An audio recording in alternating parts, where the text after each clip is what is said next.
नमस्कार दोस्तों, कैसे हैं आप सब। उम्मीद करते हैं आप सब बहुत ही अच्छे होंगे।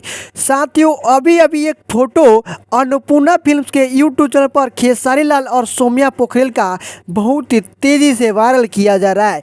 ये तेज़ी से वायरल करने का यह मतलब है कि हिंट दिया गया है। जो उनका सैड सॉन्ग आने वाला था उस पर लिखा हुआ आर्ट में देख सकते हैं, उसमें आर्टिकल लिखा हुआ है, जल्दी आ रहे हैं सभी आशिकों को रुलाने। जी हाँ, जल्दी आ रहा है सभी आशिकों को रुलाने सबसे बड़े गाने के साथ अन्नपूर्णा फिल्म पर। तो साथियों, अब तैयार हो जाइए।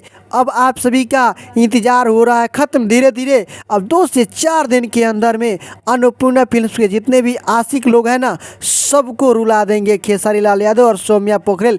जी हाँ, जितना सोच रहे थे आप लोग उससे भी बेहतर सॉन्ग बनाया गया है खेसारी लाल यादव और सौम्या पोखरेल का, और वीडियो सॉन्ग भी वैसे ही बेहतर बनाया गया है। तो साथियों, ये अपडेट मुझे लगा कि आप सभी को बताना जरूरी, इसलिए अपडेट आप सभी को बताया। अपडेट आप सभी को कैसी लगी एक बार हमें कमेंट बॉक्स में लिखकर जरूर देगा। तो साथियों, फिर से मिलते हैं एक नए अपडेट के साथ। तब तक के लिए टेक केयर, बाय बाय।